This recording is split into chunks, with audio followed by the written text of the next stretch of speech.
क्रांतीच्या उंबरठ्यावर उभी राहिली ही अनाथांची बया, दुःखितांची बया, अपमानितांची बया, महाराष्ट्राची बया कोण?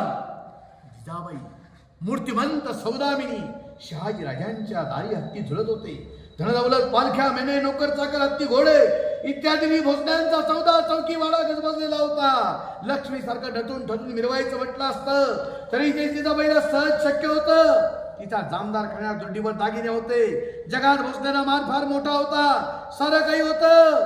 पण जिजाबाईला तहान लागली होती स्वराज्याची. स्वतःच स्वतंत्र राज्य तिला हवं होतं.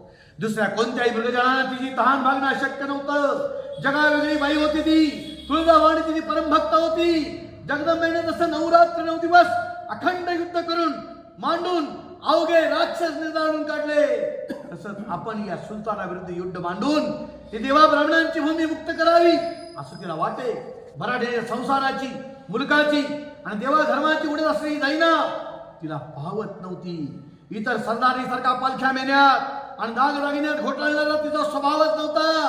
तिला सतत वाटे की आपली जात असताना मराठ्यांची, क्षत्रियांची, प्रजा पृथ्वीचं आणि संत सज्जनांचं पालन करणं हेच आपलं ब्रीद. ही सारी पृथ्वी यवनात क्रांत झाली.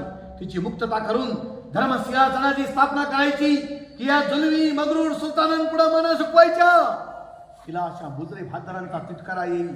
जिजाबाईला राष्ट्राची कल्पना सोचवत नव्हती. तिला स्वतंत्र राज्य हवं होतं, स्वतंत्र तख्त हवं होतं. तिला हवा होता आपला झेंडा, आपली फौज, आपला तोफखाना, आपला सेनापती, आपला प्रधान.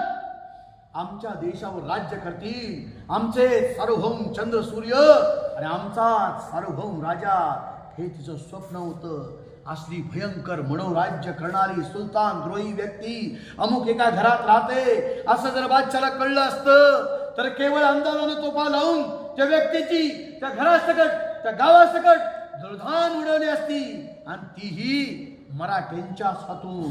मराठ्यांचा स्वतंत्र राजा आणि राज्य अशक्य ही असंतुष्ट होती.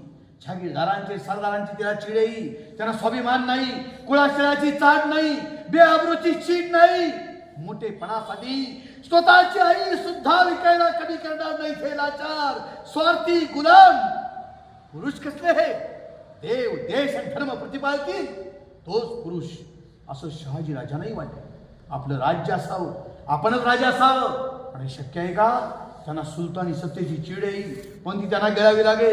अन्यायाविरुद्ध उठले नसते तर लाख समशिरी पुढे उरले असते एकटेच. अवतीभोवती कोणी साथीला उभं राहिलं नसतं.